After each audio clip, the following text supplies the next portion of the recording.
खारी टोस्टचा नाश्ता करावं म्हणलं तर त्याच्यात 2च टोस्ट होत्या. काल रात्री आईसाहेबांनी 2 टोस्ट आणायच्या का नाही, भावासाठी एकच आणली होती. का तो कामाला जातोय म्हणून सकाळ सकाळ खायला, मग मी कामाला नाही जात म्हणून असं करतात का? आई माझी समजूत काढण्यासाठी म्हणती चपाती पण केली, ती चपाती खायची ना. आईला म्हणलं अगं चहा असला गोड केला होता ना, त्या 2 टोस्टच बळच खाल्लेत मी. आईला कामावर जायला उशीर झाला होता. आई म्हणली तेवढं किचन वाटा आणि आपलं घर झाडून घे. एकटी आई 2 पोरांना सांभाळू शकते, पण ती 2 पोरं आईच्या घरातली कामं नाही करू शकली तर ती पोरं काय कामाची? मम्मी आणि पप्पा काकड्याला गेले होते, तिथं प्रसाद म्हणून केळं वाटली होती. म्हणले तेवढं कामाला जाताना खाऊन जा, नाही तर खराब होत्या. दाराला कुलप लावली आणि कसं आहे आमच्या इकडे दिवसात चोऱ्या लागल्यात, मग हॉलला बी कुलूप लावून घेतलं. कसं आहे आमच्या इकडे ना कुणी बाहेर जाग राहत नाही. एकदा का काम झालं ना घरात जाऊन झोपत येत. घरच्या कामाला राम टाकला. मी निघालो कामावर जायला. दुकानावर पोचल्यानंतर कळालं की रिपेअरिंग करणारी मंडळी लय कमी, त्यात म्हणजे मालकच नव्हते आले. फॅन रिपेअर करायला घेतला होता. मालक नसल्यावर आपण येत नाही, कारण काय ना कुणी बी गल्ल्यात हात घालतं ना, आपल्यावर नाव आलं तर आपण आधीच प्रामाणिकपणे इज्जतीचा पंचनामा व्हायला नको. त्याच्यामुळे ना आपण मालक नसले की दुकानावर येतच नाही. पण पोरांनी काय मला फोन केलाच नाही. फॅन तर असला जॅम होता आणि मित्र म्हणला त्याचं बुशिंग शॉप करायचं. अरे म्हणलं याच्यात लॉक टाईट सोडलं काय तू?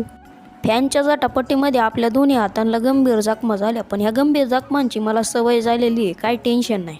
मी फॅन बनवला ना 1-2 तास तरी फॅन आहे ना असाच लावून ठेवतो, कारण का कस्टमरला विश्वास व्हावा आणि आपल्याला बी वाटतं बाबा फॅन रिपेअर झालाय.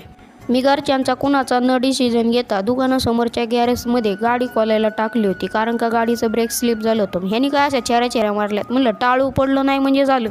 तो म्हणला 4 रबर गेल्या. 4 नाही बाबा म्हणलं, सगळंच टाक काय असेल ती, कारण का गाडीवर मला जायला लागतं. येता जाताना बारकी पोरं असतात, काय बी होऊ शकतं. गाडीचं 4 रबर टाकलं. म्हणलं आता काय नाही होणार, आता निवांत गाडी चालेल.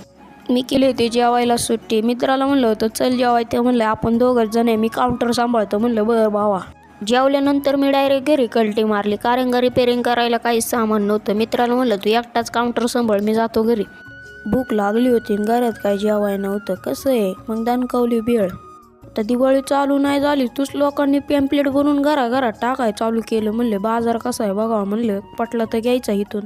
भावाला कुठून हुकी आली काय माहिती. म्हणलं चल वावरातून एक येडा मारून येऊ. म्हणलं चल भाऊ तुझं आलंय मनात तर. मी वावरात गेले पप्पांचं पहिल्यांदा दर्शन झालं. पप्पा डायरेक्ट एरंड्या करत बसले होते. पप्पा म्हणले मला काही काम नव्हतं, मग मला करमत नव्हतं, मी बसलो होतो एरंड्या करत. म्हणलं चांगलं काम आहे, कारण का 40 रुपये किलो एरंड्या.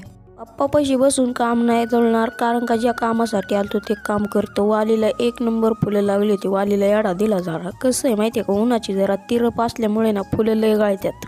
काही शेंगा तर अशा उच लागल्यात. माझं म्हणणं आहे का एकदा वापर आम्हाला तोडायचं म्हणलं तर आमची हाईट बारीक